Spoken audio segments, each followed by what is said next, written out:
Assalamu alaikum students, Bio 9th and we are studying unit number 7 and today our topic of discussion is ATP. What is meant by ATP? This is abbreviation of adenosine triphosphate. Adenosine triphosphate ATP. ATP को हम define कर सकते हैं कि ये एक energy rich molecule है, major energy currency है ऑफ ऑल दी सेल्स, और ये किस पर मुश्तमिल होता है? न्यूक्लियोटाइड पर मुश्तमिल होता है। ठीक है, the major energy currency of all cells is a nucleotide called adenosine triphosphate.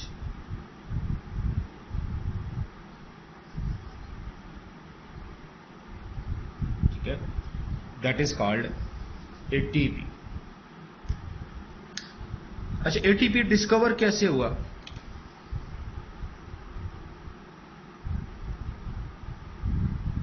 ठीक है, इसको डिस्कवर किया गया था फर्स्ट ऑफ ऑल 1929 में।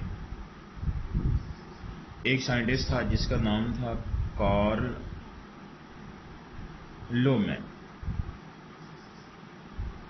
लोमेन ने इसे डिस्कवर किया, और फिर बाद में 1941 में एक और साइंटिस्ट था जिसका नाम था फ्रिट्ज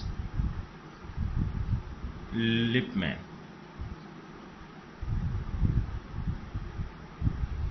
इसने इसको बाकायदा तौर पर एनर्जी का जो करेंसी मॉलिक्यूल है ना, वो प्रूव किया कि ये वाकई एनर्जी इसके अंदर स्टोर होती है, और इसको major currency of the all cells कह सकते हैं। और फिर इस बेस पर इसे 1941 में नोबेल प्राइज से भी नवाजा गया था। ठीक है, अच्छा, एटीपी जो है ना, उसकी यूजेस क्या है, कहां कहां ये यूज होता है?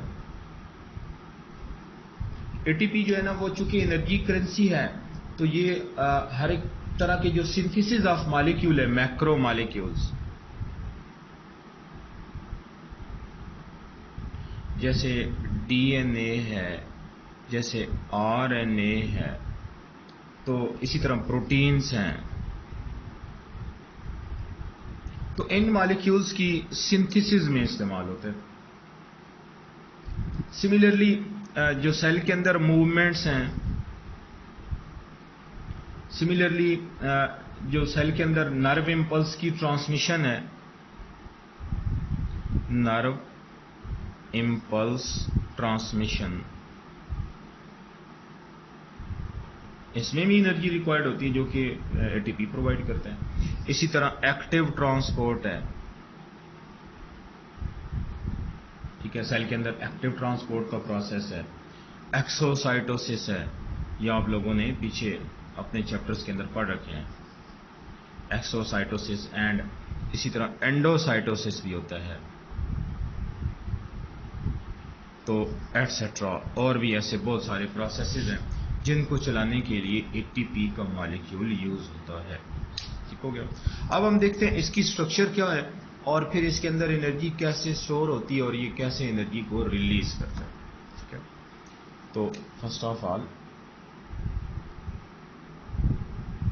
Structure of ATP. एक एटीपी का जो मॉलिक्यूल है ना, वो 3 सब यूनिट्स पर मुश्तमिल होता है। 3 सब यूनिट्स जो हैं वो मिलके एटीपी का मॉलिक्यूल बनाती है।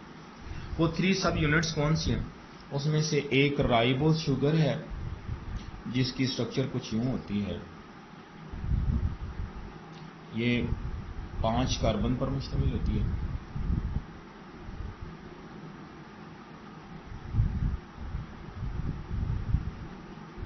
ठीक है, ये राइबोस शुगर, 5 कार्बन शुगर।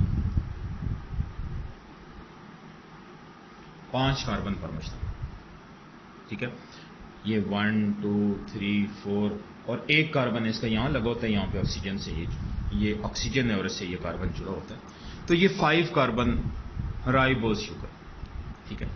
इसके साथ एक और मॉलिक्यूल अटैच होता है जो नाइट्रोजनस बेस है, नाइट्रोजनस बेस, और वो डबल रिंग होता है। इसका नाम एडिनिन है, सॉरी।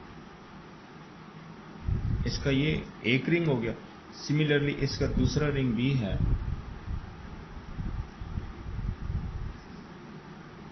ये, और ये यहां से शुगर के साथ अटैच हुआ। This is adenine. ये क्या है? ये एक नाइट्रोजनस बेस है, नाइट्रोजन इसके अंदर शामिल होता है, that is called nitrogenous base, ठीक हो गया। अच्छा, इसके अलावा जो तीसरा सब यूनिट है एटीपी मॉलिक्यूल का, दैट इज फास्फेट। फास्फेट कैसा होता है? ये फास्फोरस जैसे एक फास्फोरस का मॉलिक्यूल, सिमिलरली दूसरा फास्फोरस का मॉलिक्यूल, ट्राईफॉस्फेट हमने कहा था ना, तो 3 फास्फोरस के मॉलिक्यूल्स जो आपस में जुड़े होते हैं, इनके दरमियान जो बॉन्ड होता है इसको यूं रिप्रेजेंट करते हैं। ये क्या है? टिल्ड, टिल्ड, ठीक है। ये टिल्ड से ये वाले बॉन्ड आपस में जुड़े हुए होते हैं, ठीक हो गया। तो ये ट्राईफॉस्फेट कहलाता है, यानी इसमें 3 बॉन्ड्स होते हैं, ट्राईफॉस्फेट। तो ये 3 सब यूनिट्स हैं, एक नाइट्रोजनस बेस हो गया, एक राइबोज शुगर हो गया, और तीसरे नंबर पर क्या है? फास्फेट ग्रुप है, जिसके अंदर 3 बॉन्ड्स हैं। टिल्ड्स के थ्रू उनको रिप्रेजेंट किया गया और इन्हीं में एनर्जी स्टोर हुई होती है, ठीक है। अगर ये राइबोज शुगर और एडेनिन आपस में जुड़े हुए हों तो ये कहलाता है, इस कॉम्प्लेक्स को हम नाम देते हैं adenosine. Adenosine.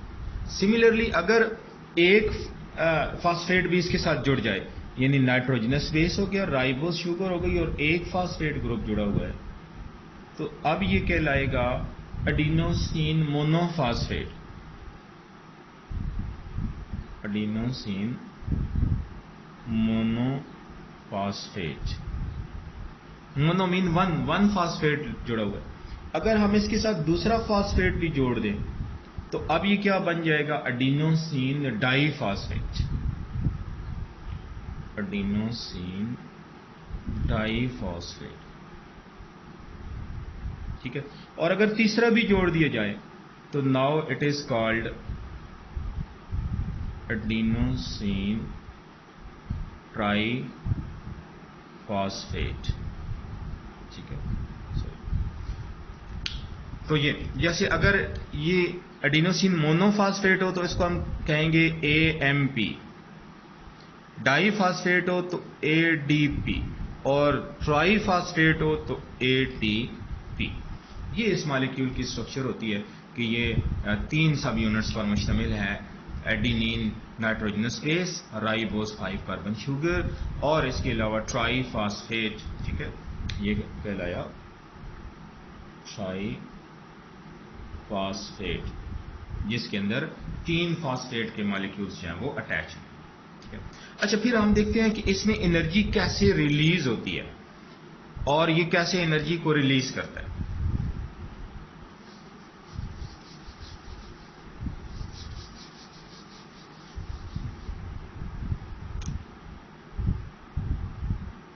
How energy is released by ATP। जैसे आपने स्टडी किया ना कि इसके अंदर फास्फेट, 3 फास्फेट मॉलिक्यूल्स अटैच हुए होते हैं, ATP, इसके अंदर 3 फास्फेट मॉलिक्यूल है। जब ये हाइड्रोलाइज होता है, मीन पानी के साथ इसका रिएक्शन होता है, तो एक फास्फेट मॉलिक्यूल जो है ना वो इससे टूट जाता है और ये किस में कन्वर्ट हो जाता है? ADP में, ठीक है। और साथ में एक इनऑर्गेनिक फास्फेट, ये PI से मुराद है P फास्फेट और I से इनऑर्गेनिक, तो ये एक इनऑर्गेनिक फास्फेट जो है ना वो इससे अलग हो जाता है। और कितनी एनर्जी रिलीज होती है? 7.3 किलो कैलोरी। अगर कैलोरीज में लिखें तो ये 7300 कैलोरी बन जाती है। सिमिलरली ये जो ADP है, अब इसके अंदर 2 फास्फेट हैं, ये फिर हाइड्रोलाइज हो सकता है और अब ये AMP बना लेगा और एक इनऑर्गेनिक फास्फेट फिर रिलीज हो जाएगा और एक जब फास्फेट मॉलिक्यूल्स टूटता है तो फिर इतनी ही 7.3 kilo calorie of energy release होगी। ठीक हो गया। इसी तरह फिर AMP जो है ना वो नहीं टूट सकता, उससे फास्फेट अलग नहीं हो सकता क्योंकि फिर वो बिल्कुल बॉन्ड ही टूट जाएगा। तो यूं इस एक ATP से हमें कितनी एनर्जी मिलती है भाई? 7.3 kilo calorie of energy. Similarly जब ये ATP का मॉलिक्यूल सिंथेसाइज होता है, बनता है, तो तब फिर इतनी एनर्जी यूटिलाइज होती है। एक इनऑर्गेनिक फास्फेट जब AMP के साथ लगता है ना तो 7.3 किलो कैलोरी एनर्जी यूटिलाइज होती है और फिर एक और फास्फेट इनऑर्गेनिक जब लगता है ADP के साथ तो फिर वो ATP बन जाता है और फिर सिमिलरली इतनी ही एनर्जी यूटिलाइज होती है। ठीक हो गया। तो इसे सेल की करेंसी भी कहा जाता है भाई। इसके अंदर एनर्जी स्टोर होती है। जैसे हमारे पास करेंसी के नोट्स होते हैं, जब भी हमें कुछ चाहिए होता है, रिक्वायर्ड चीज़ें चाहिए होती हैं, तो फिर वो हम क्या करते हैं, एनर्जी के करेंसी नोट्स जो है ना उसको हम दुकान पे दे के अपनी जो यूटिलिटीज़ है वो खरीद लेते होते हैं। जैसे एक बंदा है ना तो वो अपनी अर्निंग करता है, कमाता है, उसकी अर्निंग बहुत सारी है, उसमें से कुछ वो यूटिलाइज करता है और कुछ अपनी अर्निंग्स को वो अपने बैंक अकाउंट में रख लेता है। फिर जब उसकी अर्निंग्स नहीं हो रही होती किसी वजह से तो फिर वो क्या करता है कि बैंक से अपने करेंसी नोट्स निकाल कर उनको यूटिलाइज कर लेता है और इस तरह अपनी ज़रूरियात को पूरी कर लेता है। सिमिलर सेल, हम जो फूड खाते हैं उसके अंदर बहुत सारी एनर्जी होती है जो कि हम सारी यूटिलाइज नहीं करते हैं, उसमें से कुछ यूटिलाइज करते हैं, बाकी एनर्जी ATP की फॉर्म में स्टोर हो जाती है। That is our energy currency. और फिर जब हमें एनर्जी चाहिए होती है तो फिर वो एनर्जी का जो ATP मॉलिक्यूल है वो इस तरह टूट कर एक और इनऑर्गेनिक फास्फेट को सेपरेट करके हमें 7.3 kilo calorie of energy provide करता है। ठीक हो गया। तो दैट वाज ऑल अबाउट कि ATP क्या होता है, इसकी स्ट्रक्चर क्या होती है और ये अपना फंक्शन कैसे करता है और एनर्जी रिलीज कैसे करता है। Okay, wish you good luck. Allah Hafiz.